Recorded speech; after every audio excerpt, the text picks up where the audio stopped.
বা গল্পটি ভালো লাগলে পড়ে শোনাবেন। গল্পটির নাম শোধ। গল্পের মূল লেখকের নাম শেষে উল্লেখ করব। এখন শুরু করি গল্প। হাত পা অসাড় হয়ে আসছে সুবর্ণার।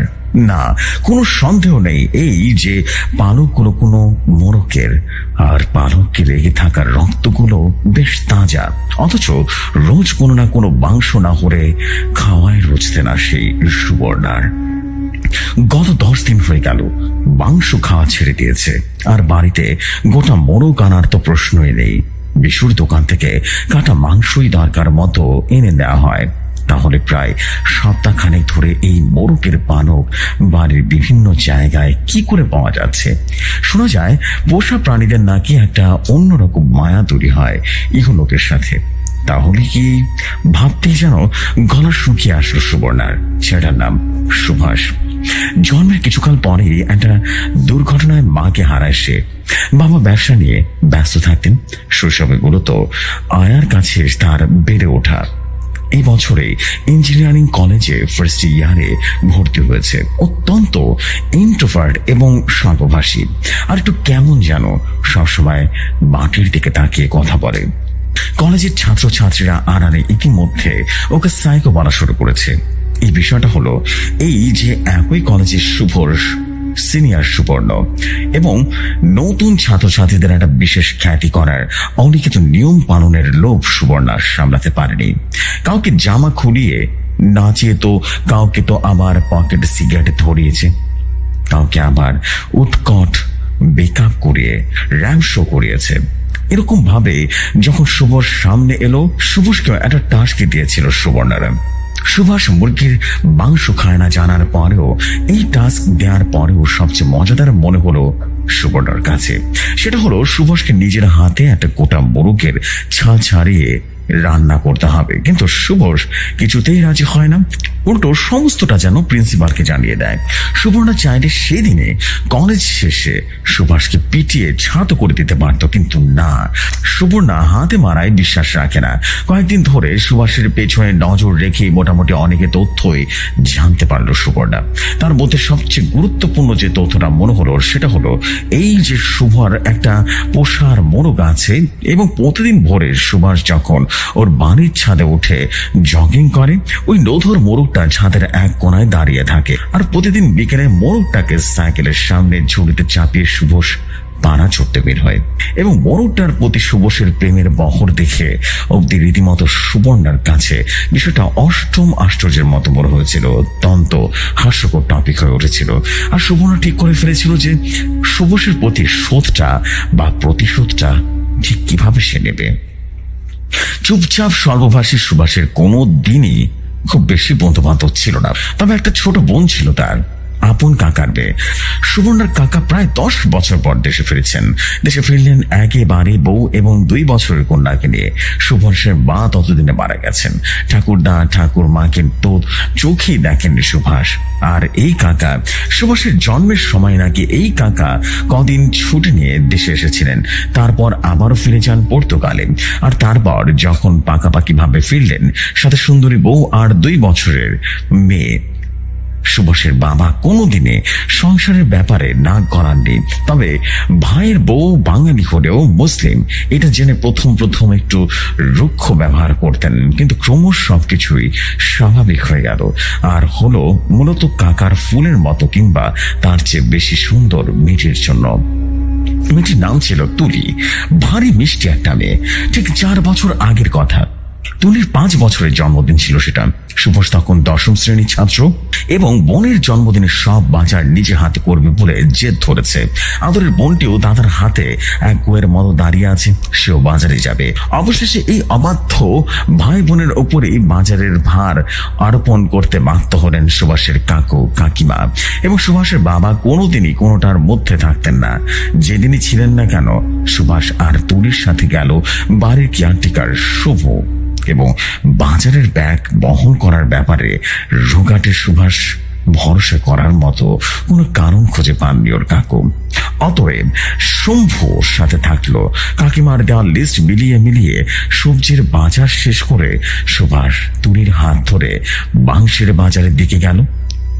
ছোট্ট তুলির এটাই প্রথম বাজারে আসা। মুরগির ঝুড়িতে জ্যান্ত মুরগি দেখে ঝুড়ির কৌতূহলে যেন শেষ নেই।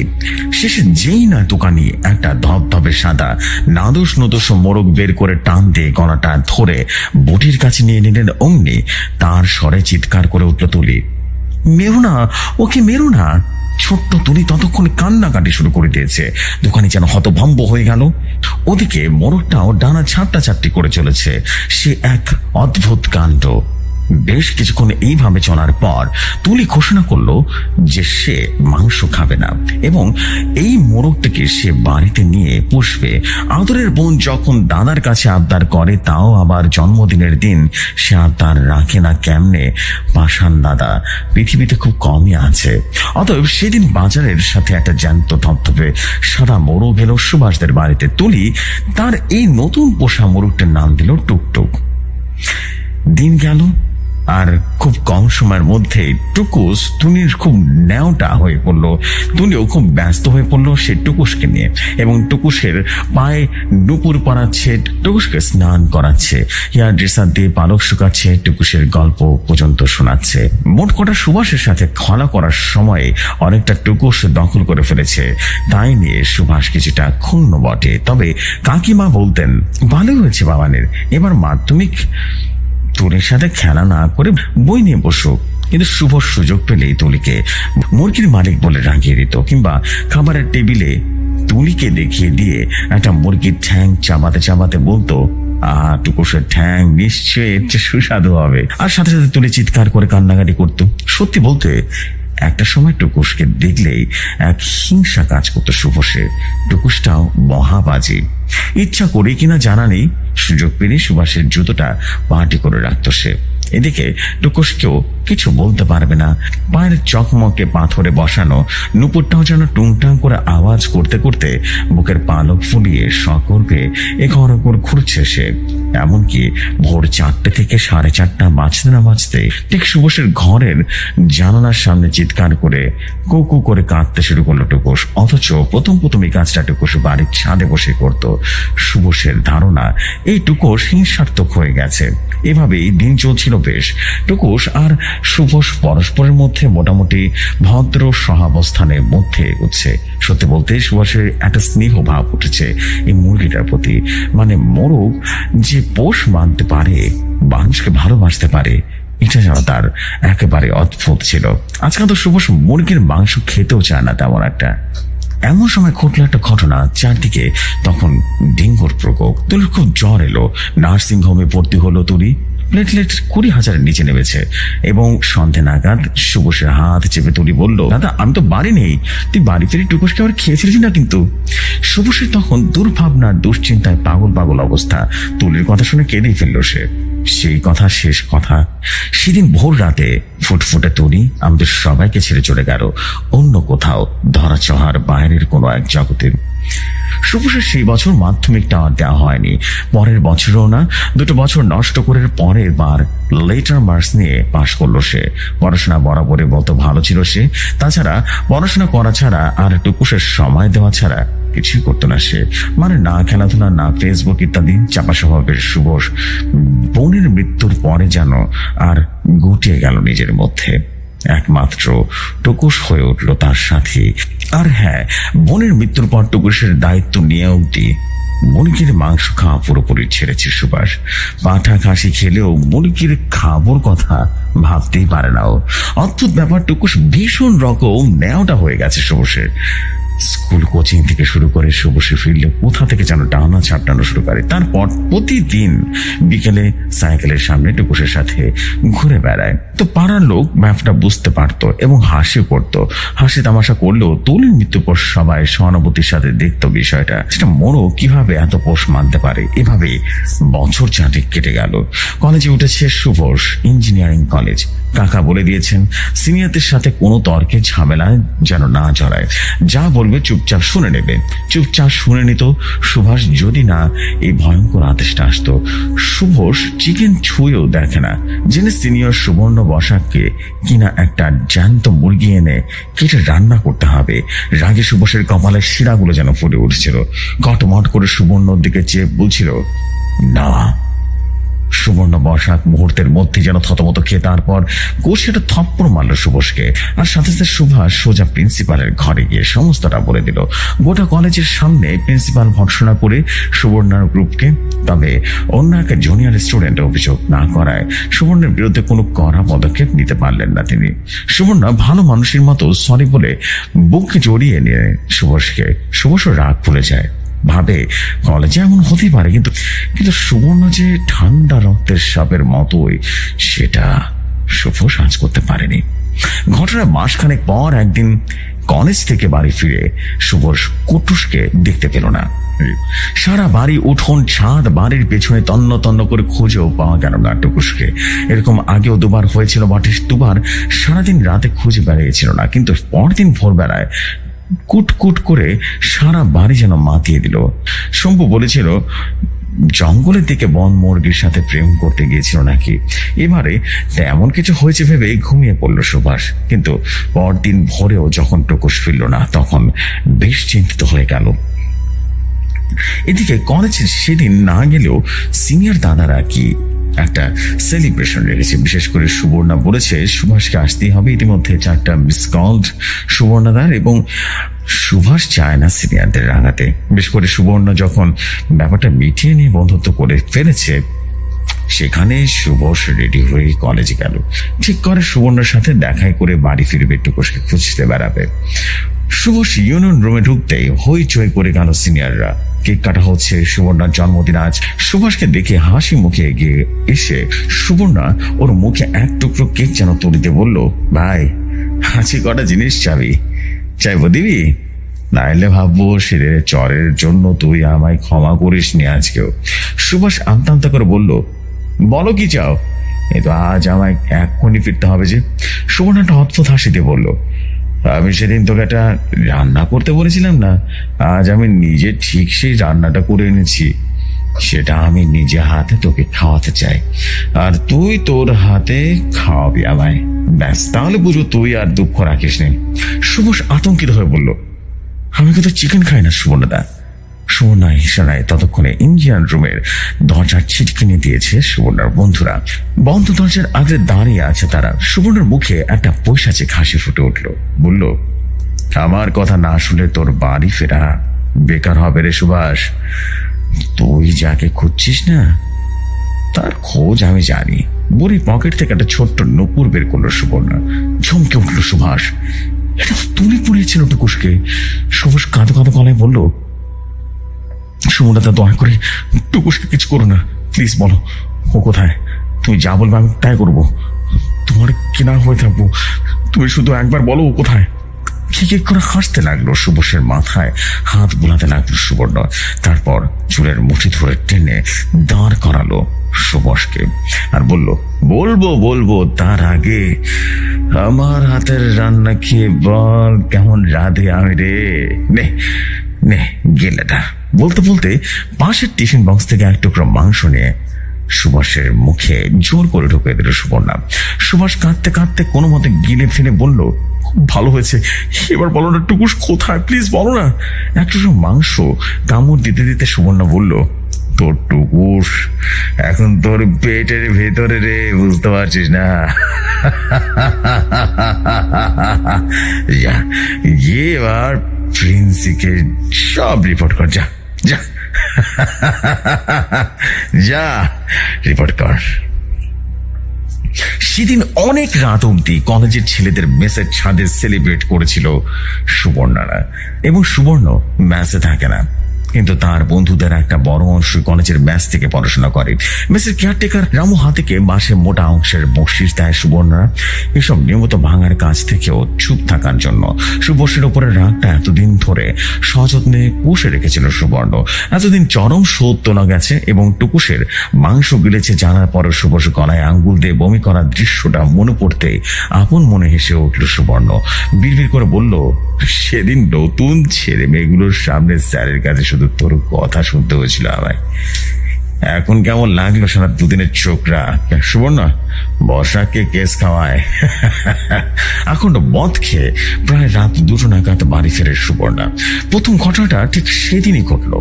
টলমল পায়ে গাড়ি থেকে নামতে গিয়ে খেয়াল করলো গাড়ি হাতলে চাপ চাপ রক্ত যেন লেগে আছে। মদের নেশায় তখনও সেটা অবশ্য খুব একটা পাত্তা দিতে পারেনি, কিন্তু পরদিন বেলায় ঘুম ভাঙার পরে নিজের হাতে শুকনো রক্ত দেখে বেশ চমকে উঠেছিল। এরপর থেকে মাঝে মধ্যে অদ্ভুত কিছু ঘটনা ঘটা শুরু হলো সুবর্ণার সাথে। প্রথম দিকে পাত্তা না দিলেও ক্রমশ বিষয়টি ভাবতে বাধ্য করলো তাকে। যেমন একদিন কোথাও কোনো কিছু না দিব্যি এক মনে যেন জিম করছিল সুবর্ণ। জিম শেষ করে টাওয়াল দিয়ে গায়ের ঘাম মুছতে গিয়ে আর একটু হলে চিৎকার করে উঠেছিল সে। টাওয়ালের মধ্যে এক গাদা মুরগির রক্ত মাখা পালক ছিল, না দেখে গা মোছায় সেই রক্ত সুবর্ণার বুক পেটে লেগে গিয়েছে।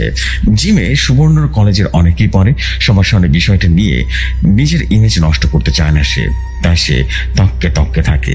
সুবর্ণা 100% নিশ্চিত হতে পারত যে এসব ঘটাচ্ছে সুভাষ, কিন্তু মুশকিল হলো সেদিনের পর কেউ সুভাষকে কলেজে আসতে দেখেনি।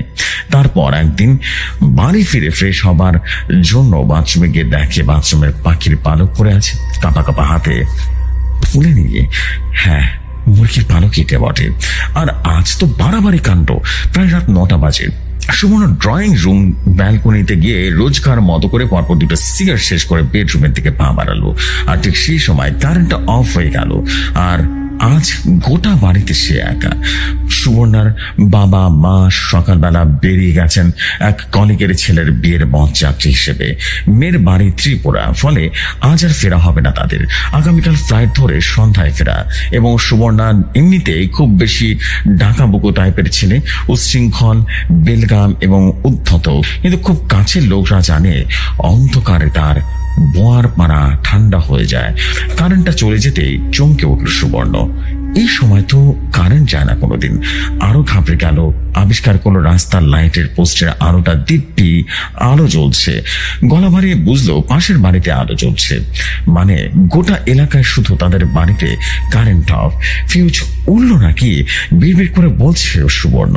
তাই হবে, কিন্তু এই অন্ধকার সিঁড়ি বেয়ে নেমে বাগানের মিটার ঘর অব্দি যাবার কথা ভাবতেই ঢোক কিনল সুবর্ণ। না থাক, দরকার নেই, তার চেয়ে ইলেকট্রিক অফিসে ফোন করলেই সেটা বুদ্ধিমানের মতো কাজ হবে। হাতে লাইটার আগুন জেলে ড্রয়িং রুমের দিকে এগিয়েতেই থাকে সুবর্ণের ফোনটা চার্জে বসানো ছিল। হাতের ছোট লাইটের আগুনটা যেন আরো খাড়ো হয়ে তুলেছে অন্ধকারটাকে। হালকা হাওয়া আসছে ব্যালকনির দিক থেকে। লাইটের আগুনটা কেঁপে কেঁপে উঠছে, যেন অন্ধকারের সম্রাট তার কালো কালো হাত দিয়ে আগুনটাকে যেন টিপে ফেলেছে। তখনই বাচ্চা মেয়ের কান্নার আওয়াজ আসলো। আমতা আমতা পড়ার শব্দ শুনে কিছুটা স্বস্তি বোধ করলো সুবর্ণ। পাশের বাড়ির বাচ্চাটা স্কুলের পড়া পড়ছে বোধহয়, যদিও পাশের বাড়ির সঙ্গে তাদের মধ্যবর্তী ফাঁকা স্থানের সুবর্ণাদের ওটা লনটা মাঝে রয়েছে, তবুও হালকাভাবে শব্দটা ভেসে আসছে। এই সম্পূর্ণ ফাঁকা বাড়িতে নিটল অন্ধকারের মধ্যেও ভেসে আসা হালকা আওয়াজটা যেন স্বাভাবিক সাধারণ পৃথিবীর সাথে সুবর্ণা একমাত্র যোগাযোগ।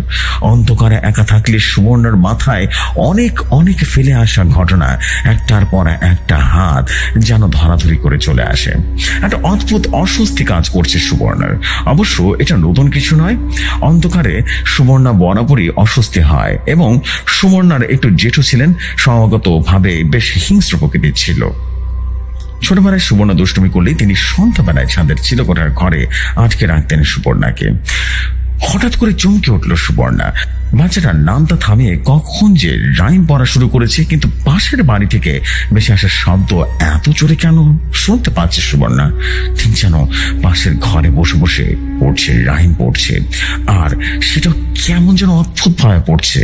সুবর্ণা কিছু বুঝতে পারে না ঠিক কি অসঙ্গতি রয়েছে, কিন্তু ছড়া বলার ছন্দ কেমন যেন অন্যরকম লাগছে, কেমন যেন একটা টেনে টেনে অদ্ভুত ভাবে বলছে। অবশ্য বাবা মা যেমন অদ্ভুত, মেয়ে তো অদ্ভুত হবে মনে মনে ভাবলো সুবর্ণা।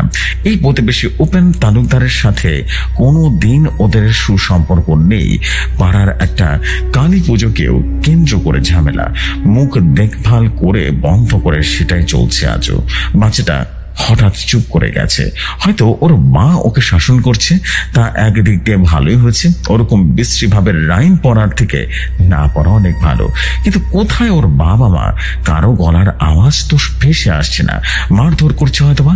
সাধারণত বাচ্চারা কড়া ধাঁচের গার্জিয়ানদের ভয় এবং ভক্তি করে। সুবর্ণা আবারও ফিরে গেল ওর ছোটবেলায়। সুবর্ণার জেঠু খুব কড়া ধাঁচের গার্জিয়ান ছিল, কিন্তু সুবর্ণা জেঠুকে ভয় এবং ভালোবাসত না, ভয় এবং ঘৃণা করত। কতটুকুই বা বয়স তখন সুবর্ণার, ক্লাস 4 তখন, এবং 10 বছর বয়স, খুব বেশি হলে 10 বছর। স্কুলের পক্ষ থেকে অনেক ছাত্রছাত্রীর সাথেও সে বৃত্তি পরীক্ষায় অংশগ্রহণ করেছিল, কিন্তু ফলাফল আশানুরূপ ছিল না। সেদিন থেকে ভাইপো মানুষ করার দায়িত্ব এই জেঠু নিজের হাতে তুলে নিলেন। নিজে বিয়ে যে করেননি, কাজেই ভাতু পুত্রকে বংশ কলঙ্ক হওয়ার হাত থেকে রক্ষা করাটাই তার জীবনের মূল লক্ষ্য হয়ে দাঁড়ালো। তিনি বিশ্বাস করতেন শক্তের ভক্ত নরমের জম্রবাদে। আর এই শক্ত হতে সবচেয়ে সহজ যে উপায়টা তিনি বেছে নিয়েছিলেন, সেটা ছিল অন্ধকার ঘরে সুমনকে আটকে রাখা। মারধর করার তুলনায় এই শাস্তিটা সুবর্ণার জন্য সবচাইতে ভয়ঙ্কর ছিল এবং কার্যকর একটা পন্থা ছিল, এবং তিনি সেটা আবিষ্কার করেছিলেন। কাজে বাড়ির হোমওয়ার্ক কিংবা স্কুলের ক্লাস ওয়ার্ক সবটাই নিয়মিত হতে লাগলো সুবর্ণার। জেঠু এবং সুবর্ণার বাবা মা সবাই খুব খুশি ছিলেন। সবাই বুঝতে পেরেছিলেন ছেলে পড়াশোনা বেশ ভালো চলছে, কিন্তু যেটা বুঝতে পারেনি সেটা হলো সুবর্ণা ধীরে ধীরে বেশ ভয়ঙ্কর হিংস্র হয়ে উঠেছে। সুবর্ণা বুঝে গেছিল অপেক্ষা করা ছাড়া আর কোনো উপায় নেই। আর এভাবে একদিন সে সুযোগ পেয়ে গেল। সেবার বর্ষাকাল ছিল, সুবর্ণা তখন দ্বাদশ শ্রেণীতে ছিল। তুমুল বৃষ্টির মধ্যে চুপো চুপো হয়ে সুবর্ণা কোচিং থেকে ফিরছিল। তখনই দেখলো সামনে জেঠুর ছাতা মাথায় হন হন করে হাঁটছে। উনি কোনো একটা কাজ সেরে ফিরছিলেন। সুবর্ণা তারা হাঁটার গতি কমিয়ে মধ্যকার দূরত্ব বাড়ল। জেঠুর সাথে মুখোমুখি হওয়ার কোনো ইচ্ছা তার নেই। বাড়ির গেট পেরিয়ে এগোতে গিয়ে আবিষ্কার করলো উঠোনের পিছন জায়গাটা, এবং জেঠু উল্টে পড়ে রয়েছিলেন। ছাতাটাও ভেঙে পড়ে রয়েছে পাশে। সুবর্ণা তাড়াতাড়ি কাছে গেল। জেঠুর কানের পাশ দিয়ে কালচে গাঢ় লাল রক্ত যেন বেরিয়ে এসে বৃষ্টির জামার জোরে মিশে যাচ্ছে। সুবর্ণা একটু ঝুঁকলো। একটা গোগানের মতো আওয়াজ করছে ভদ্রলোক। চোখগুলো যেন বিস্ফোরিত। সুবর্ণার দিকে কাঁপা কাঁপা হাতটা এগিয়ে দিলেন, কিন্তু হাতটা ধরতে গিয়ে কি করলো সুবর্ণা? মাথাটা আস্তে আস্তে দুই দিকে নাড়ালো। এরপর অদ্ভুত একটা হাসি খেলে গেল, ওর চোখে মুখে খেলে গেল। ধীর পায়ে চিটুকে ফেলে গিয়ে এগিয়ে যাচ্ছে সুবর্ণা। উঠোন পেরিয়ে চুপচাপ বাড়িতে ঢুকে কাউকে কিছু না বলে বাথরুমে ঢুকে শাওয়ারটা চালিয়ে দিল সুবর্ণা। আজ নিশ্চিন্তে স্নান করবে সে। আজ 5 মিনিটের মধ্যে কেউ বাথরুমের দরজা ঢাকাবেন না বাইরে আসার জন্য, কারণ যে এটা করে সে এখন উঠানে পড়ে আছে। কানের পাশ থেকে বেরিয়ে যাচ্ছে লাল তাজা রক্ত। কি শান্তি, কি শান্তি। প্রায় ঘন্টা 3 পর বারান্দায় কাপড় মেলতে গিয়ে সুমনার মা যখন দেখলেন তার ভাসুরের উঠোনে পড়ে রয়েছে, ততক্ষণে অনেক দেরি হয়ে গেছে। হসপিটালে ডাক্তার বলেছিল ঘন্টাখানেক আগে আনলেও বাঁচানো যেত। সুমনার মা আজ মাঝে মাঝে সুমনাকে বলেন, একটু যদি আগে ফিরতে বাবু, তোর যেটিকে বাঁচতে পারতাম। সুবর্ণা কথাটা শুনে পৈশাচিক আনন্দে তার মন ভরে যায়। সুখ স্মৃতির কথা মনে পড়লো। অন্ধকারে মনটা যেন খুশি হয়ে গেল সুবর্ণার। মাথাটা বেশ হালকা লাগলো। বারান্দায় বেতের চেয়ারে নিজের শরীরটাকে একটু এলিয়ে দিল। ঠোঁটের কোণে এক চিন্তা হাসি খেলে গেল।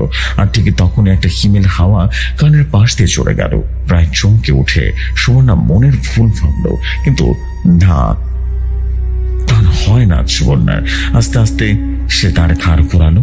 বারান্দার দিকে ভেসে হালকা আলো চোখের সামনে অব্দি পৌঁছালো না।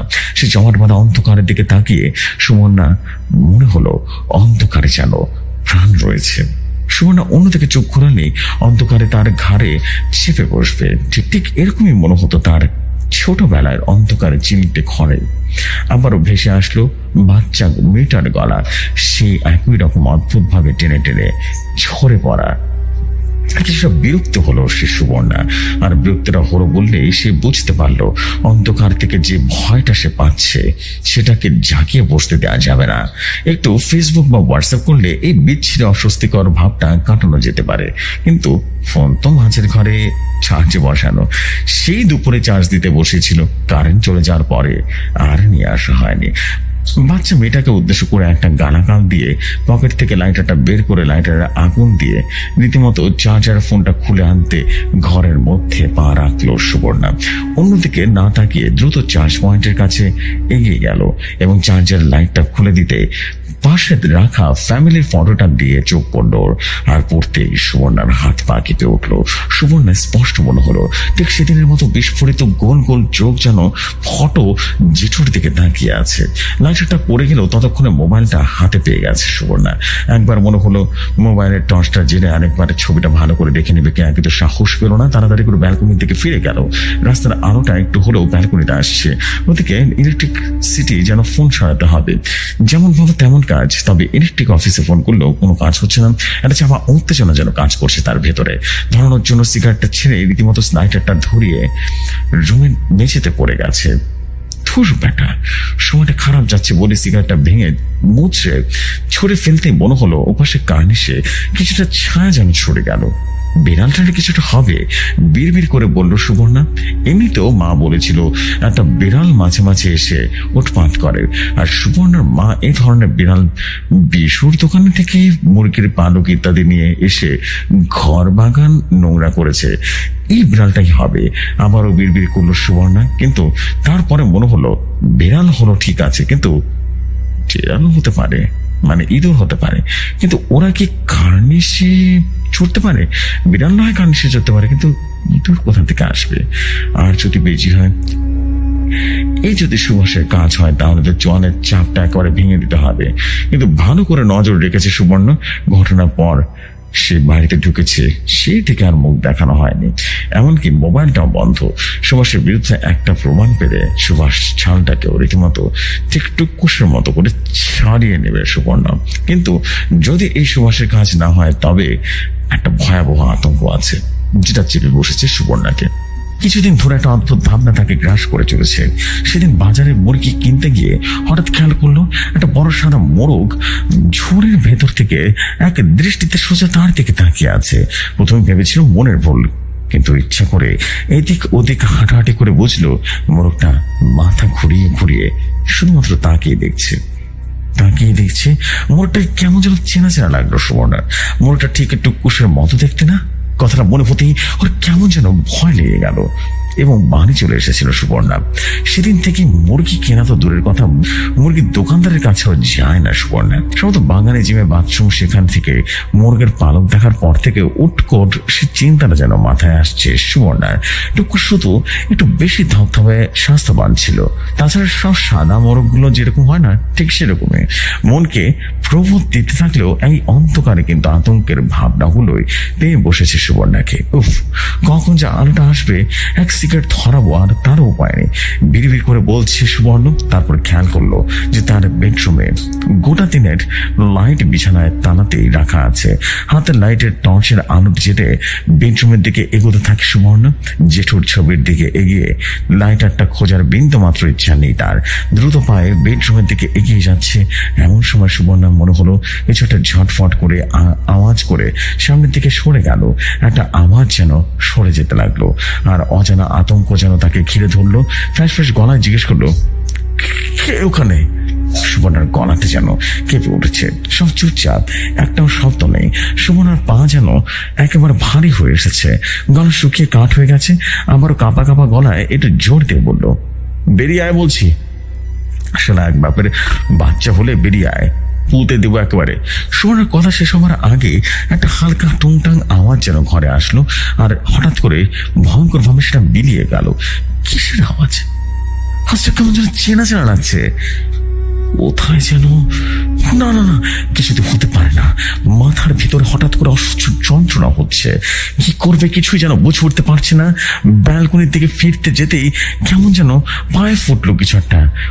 এটা আবার কি বলে টর্চের আলো নিচু হয়ে যা দেখলো, তাতে গরম একটা হাওয়া মেরুদণ্ড যে যেন নিচে নেমে এলো।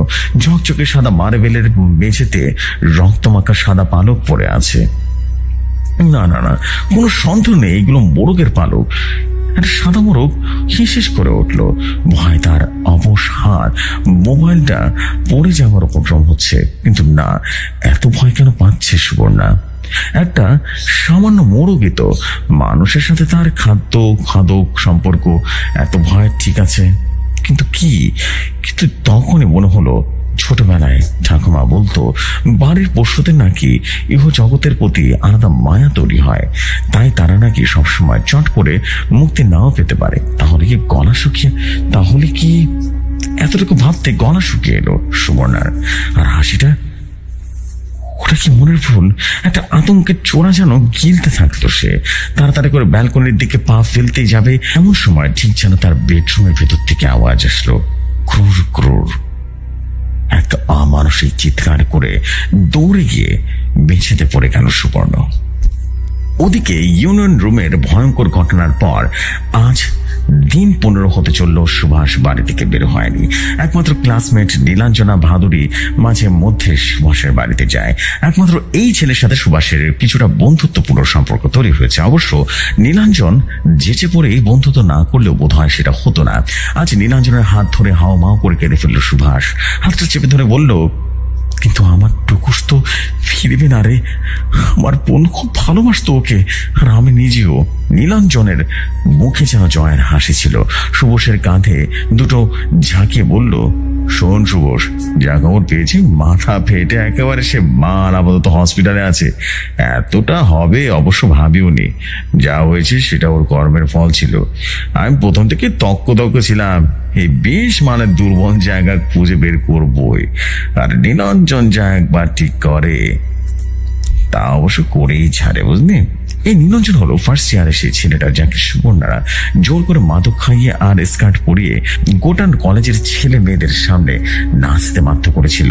নীলাঞ্জনের দোষ বলতেছিল দারুণ রকম সুদর্শন এবং ফার্স্ট ইয়ারের মেয়েদের সুবর্ণর মনে ধরেছে, সেই মেয়েদের আবার নীলাঞ্জনের মনে ধরেছে, আর এটাই সুবর্ণকে খেপিয়ে তুলেছিল নীলাঞ্জনের উপরে। আর সেদিন জোর করে মাদক খাইয়ে গোটা কলেজের সামনে ওকে হাস্যরৌচক মা ওকে র্যাঙ্ক দিয়েছিল। নীলাঞ্জনের বাবা মার বড্ড আদরের ছেলে। বাবা মার বিয়ের প্রায় 10 বছরের পর সামর্থ্য, ডাক্তার, ওষুধ ইত্যাদির পর নীলাঞ্জনা জন্মায়, ফলে আদর খুব বেশি হয়েছে। যেদিন টুকুসকে তুলে আনা হয়, সুবর্ণার চেলাও সেদিন নীলাঞ্জনকে সুবর্ণার ফলো করেছিল। তার সুবর্ণার চেলারা যে একটা বস্তায় করে কিছুটা নিয়ে সুবর্ণার বাড়িতে ঢুকছিল সেটাও দেখেছিল, তবে বস্তায় কি আছে সেটা বুঝতে পারেনি। পরের দিন ইউনিয়নের রুমে সুভাষের সাথে করে যাওয়া ঘটনা জানতে পেরে সবটাই যেন মিলিয়ে নিয়েছিল, আর ঠিক করে ফেলে এই জানোয়ার অথম সুবর্ণকে শিক্ষা দিতে হবে। ততদিনে নীলাঞ্জন জেনে গেছে সুবর্ণা অন্ধকার ভয় পেয়ে যায় এবং রাতের বেলা হলে হালকা আলো না জ্বালিয়ে ঘুমাতে পারে না। ব্যাস, গাড়ির হাতল কিংবা জিমের টাওয়েলের রক্ত পালক মিশিয়ে মোটা টাকার বিনিময়ে কলেজরা একটা মাদকখোর ছেলে করে দিয়েছে। এবং মুরগি কাটার দোকানের অভাব নেই, টাকা দিলেই নাকি বাঘের দুধ অবধি পাওয়া যায়। রক্ত মাখা মুরগির পালকে পাওয়া তো কঠিন কোনো কাজ নয়। জিমন্যাস্টিক মেডেল প্রাপ্ত নীলাঞ্জনের কাছে দোতলা উঠা কার্নিশ পেয়ে বাথরুমের ভেতরে বাড়ির এখানে ওখানে পালক ছিটিয়ে রাখা এবং মুরগির রক্ত ছিটিয়ে রাখা, এটা একটা আলাদা ভোজ বাজে ছিল, কিন্তু সেটা যথাযথভাবে করতে পেরেছে এটাই দেখা গিয়েছে। বিজয়ের হাসি নীলাঞ্জনের মুখে এতদিনে সত্যটা সে নিতে পেরেছে। জোরের সাথে কতগুলো কথা বলল নীলাঞ্জন এবং সুবোষের বুকের ভেতর থেকে একটা গভীর শ্বাস যেন বেরিয়ে এলো। টুকু শেষে নুপুর পর একটা ছবি মোবাইলে বের করে দেখিয়ে বলল, জানিস নীল, এই ছোট্ট নুপুর ওর গায়ে সব সময় থাকতো, ওকে বুনো দিয়েছিল। এইটাই সেদিন আমার হাতে গুজে দিয়েছিল বর্ষায় সুবর্ণ। আমার পড়ার টেবিলের উপরে রেখেছিলাম, জানিস? 2 দিন আগে দেখেছিলাম, কোথায় যে গেল খুঁজে পাচ্ছি না। টুকুস যখনই হঠাৎ করে টুংটুং করতো না, বলতে বলতে আমারও গলাটা ভারী হয়ে এলো। বসে কোথায় যাবে, মাথা ঠান্ডা করে ধীরে ধীরে খোঁজ পেয়ে যাবে। জোরালো বিশ্বাসের সাথে কথাগুলো বললো নীল। মুখে তার প্রশান্তির হাসি খেলে গেল। জানোয়ার ছেলেটাকে মেঝিতে পড়ে থাকলে মাথা ফেটে যাবে প্ল্যান ছিল না, কিন্তু যা হয়েছে বেশ ভালো হয়েছে। জানিতে বেশ খুশি, কিন্তু এই অবধি মনে পড়ছে না গল্প বিশেষ, কিন্তু না, এখনো বাকি আছে। মানুষ যা ভাবে তা তেমনটা কিন্তু হয় না। রাত প্রায় 11টা নাগাদ ইলেকট্রিক অফিসের ছেলেটি এসে অনেক হাঁক ঢাক করেও যখন সাড়া পেল না, তখন নিজে মিটার বক্স ঘরে ঢুকে কানেকশনটা ঠিক করে যাচ্ছিল, এমন সময় গোগানের আওয়াজ তাকিয়ে দেখলো রক্তাক্ত অবস্থায় সুবর্ণা কোনো মতে এগিয়ে আসছে। এক হাত দিয়ে কপালটা চেপে ধরে রেখেছে, সেখান থেকে রক্ত বের হচ্ছে। হতভম্ব ছেলেটির কাছ থেকে কোনো মতে পৌঁছে আবারও জ্ঞান হারায় সুবর্ণা। তার দুদিন পর হসপিটাল থেকে খানার স্টেজ মাথায় নিয়ে সুবর্ণা বাড়ি ফিরছে। ওই ইলেকট্রিকের ছেলেটি তাকে হাসপাতালে ভর্তি করেছিল। ডাক্তারের অবশ্য বক্তব্য, কপালের আঘাতের তুলনায় কোনো কারণে প্রচন্ড ভয় পেয়েছিল সুবর্ণা, জ্ঞান হারিয়েছিল। শারীরিক দুর্বলতার আঘাতও ততটা নেই। এদিকে বাড়ি ফিরে অবধি সুবর্ণা অদ্ভুত রকম শান্ত হয়ে গেছে। যে সুবর্ণা কিছুতেই হাসপাতাল থেকে বাড়িতে ফিরতে চাইতো না, আজ সকালে ভিজিটিং আওয়ারে মৈনাক দেখা করে আসার পরে সে সুবর্ণা বাড়ির জন্য অস্থির হয়ে উঠেছেন। মৈনাক হলো যাকে সুবর্ণা ডান হাত, দেখতে শুনতে কথা মারাত নাই, রীতিমতো বেশভূষায় এক কথায় মাস্তান বলতে যে আদর্শ চেহারা বোঝায় সেরকম মৈনাক একদম সেরকম। মৈনাক সুবর্ণাকে শুধু জানিয়েছে ওই রাতে কেবলমাত্র সুবর্ণাদের বাড়িতে কারেন্ট চলে গিয়েছিল, এবং সবচেয়ে গুরুত্বপূর্ণ বিষয় হচ্ছে সুবর্ণাদের বাড়ির ইলেকট্রিসিটি কানেকশন মিটার করে সবকিছু বন্ধ রেখেছিল। মনে সন্দেহ রাখলো এবং সুবর্ণার বাড়ির চারদিকে করে ভালো করে দেখলো। আবিষ্কার করলো মাঝ বরাবর নিচের খুবিতে যেন একটা সিগারেটের টুকরো আছে। আর ওই ব্র্যান্ডের সিগারেট সুবর্ণা খায় না, আর সুবর্ণার বাড়িতে অন্য কেউ ধূমপান করে না। আর সবচেয়ে বড় কথা হলো গলির মোড়ের চায়ের দোকানে কাজ করা বাচ্চাটা বলেছে ও মাঝে মাঝে একটা লোককে সুবর্ণার বাড়ির বাগানে ঢুকতে দেখেছে, কিন্তু লোকটি নিজের মুখের রুমাল দিয়ে বেঁধে রাখার কারণে তেমন একটা দেখতে পারেনি বাচ্চাটিকে।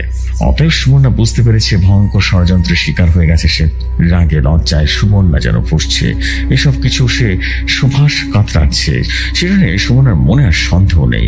সুবর্ণা হাসপাতালে ঢোকার দুদিন পর থেকে, মানে এই গত 2 দিনে সুভাষ আবার কলেজে যাওয়া শুরু করেছে। ও ভেবেছে ভূতের ভয় দেখিয়ে সুবর্ণাকে শেষ করে দিবে। ও বিড়বিড় করে বলছে, সুবর্ণ আজ কলেজে ফার্স্ট, আমি বাড়িতে শুয়ে, তুই কলেজে মস্তি করিস তাই না? আজ তোর শেষ দিন। একটা ঠান্ডা হাসি দিয়ে সুবর্ণা ঠোঁটে, তারপর খুব একটা নিশ্চিত হয়ে পাশ ফিরে ঘুমিয়ে পড়ে। বিকেল নাগাদ মৈনাক আসতেই উঠে যায় ছাদে। সুবর্ণা চাপা গলায় জিজ্ঞেস করলো, সব ঠিক আছে তো?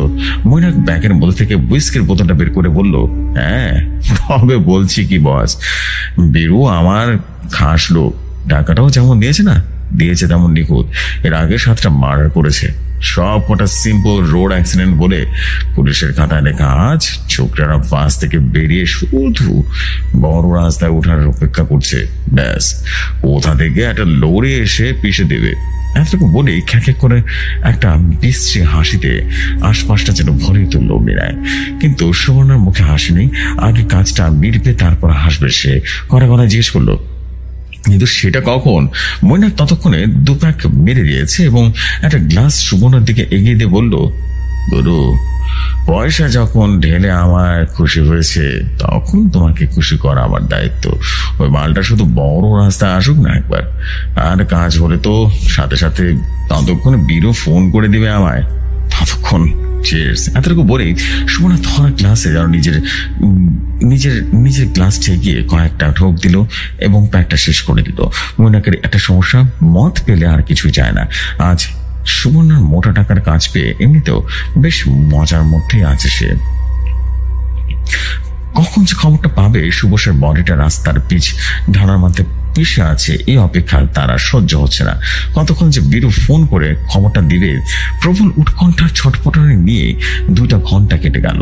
মৈনাকের হুঁশ প্রায় নেই বললেই চলে। এর মধ্যে 8 বোতলের বেশি হুইস্কি একাই শেষ করে ফেলেছে। সুবর্ণার চোখটা একটু লাল হয়ে গেছে, হালকাটা নেশা জমেছে, কিন্তু যথেষ্ট সজাগ সে। শুধুমাত্র ফোনের জন্য উদ্গ্রীব হয়ে আছে সুবর্ণা। নেশা চলে যেতে বুঝতে পারে ওর ব্যাগ বানাচ্ছে নিজের জন্য। তাছাড়া সূর্যাস্ত হয়ে গেছে, অন্ধকার হয়ে গেছে, এইবার ছাদ থেকে নামতেই হবে। মৈনাক নিজের দল বলে টল মনে পায়ে এগিয়ে গেল, আর তখনই মৈনাক ফোনটা বেজে উঠলো। কিন্তু কে ধরবে? মৈনাক তো নেশায় মগ্ন। আর তাড়াতাড়ি করে সুবর্ণা ফোনটা ধরলো। ধরতে ওপাশ থেকে বাংলা হিন্দি মেশানো ভাষায় হাওমাও করে বলতে লাগলো। সারমর্ম করলে এটাই দাঁড়ায় যে ছোকরা আধা ঘন্টা আগে কলেজ থেকে বেরিয়ে রাস্তা ধরে বাড়ি ফিরছিল। প্ল্যান মতো বেরিয়েও লরিটা নিয়ে বাড়ির রাস্তা দিয়ে মোড়কটা বার করে জায়গায় প্ল্যান মতো ইচ্ছাকৃতভাবে নিয়ন্ত্রণ হারানোর নাটক করতে হয়। আর ছেলেটা একদম লরির সামনে, কোনো চান্স নেই। তো যাই হোক, আরো কিছু বলতে চাচ্ছিল বিরূপ, কিন্তু ফোনটা যেন ধাপ করে বসে পড়লো সুবর্ণা। মোড়ক, পেলে সাইজের সাদা মোড়ক, ঠিক সেদিনের মতো ঠান্ডা শিহরণ কেটে গেল। তাহলে যে ময়না পড়েছিল সবটাই সাজানো, আমাকে ভয় দেখানোর জন্য সব প্রস্তুত নেই, বিড়বিড় করে বলল সুবর্ণ। আর ঠিক তখনই সেদিনের মতো বাচ্চারা খিলখিল শব্দ শুনতে পেল। গলা যেন শুকিয়ে আসছে, জিভ ভারী হয়ে এসেছে। কোনো মতে কোনো বাচ্চার কণ্ঠ শুনতে পাচ্ছি না। মুখে কথা শেষ হওয়ার আগে আচমকা ময়নাকের ফুটের শরীরটা যেন দৌড়ে বেঁকে ভয়ঙ্কর এক অদৃশ্য হ্যাচকা টান দিয়ে শূন্যে উঠে যায়। ভেসে আসে কচি গলার টেনে টেনে বলার ছড়ার লাইনটা, up above the world, so high, like a diamond in the sky.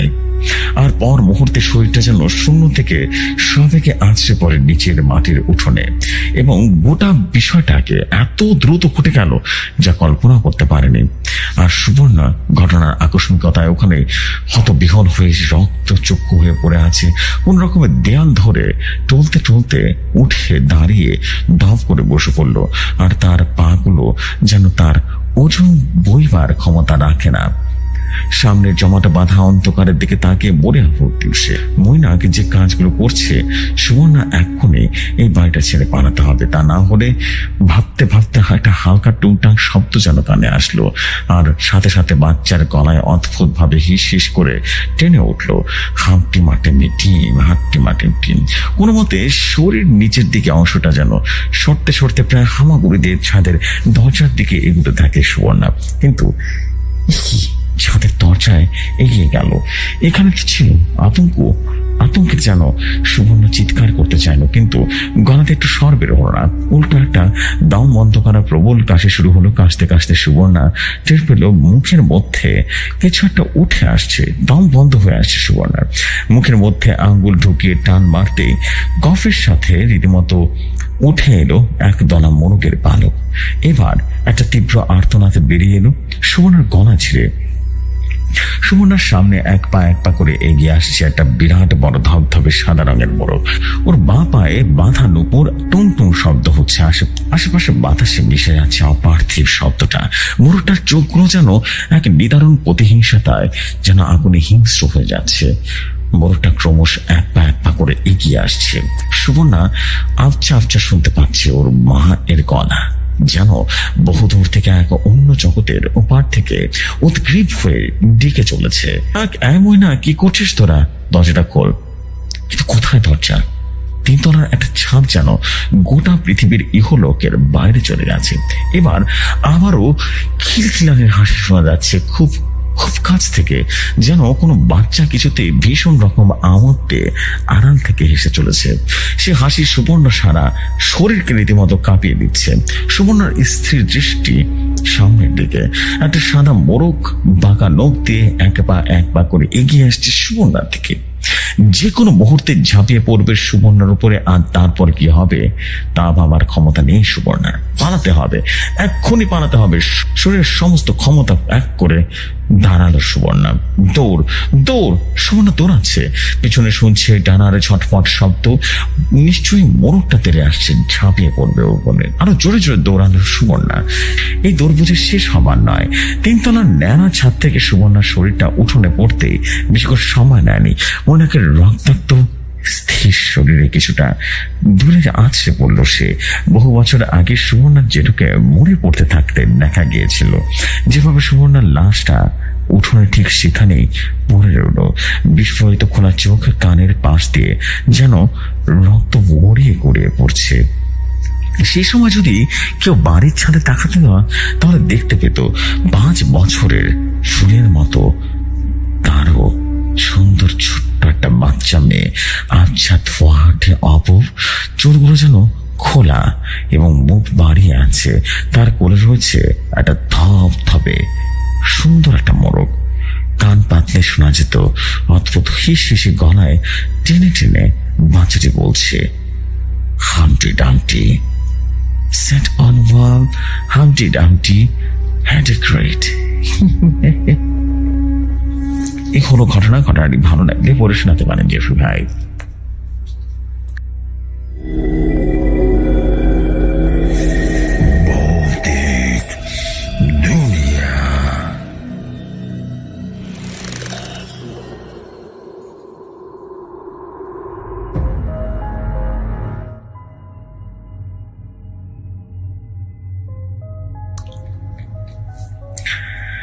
Thank you so much ভাইয়া স্টোরির জন্য। এবং স্টোরিটা আমি বলবো একই সাথে ভয়ের যে বিষয়টা ছিল সেটা একদম শেষে ছিল।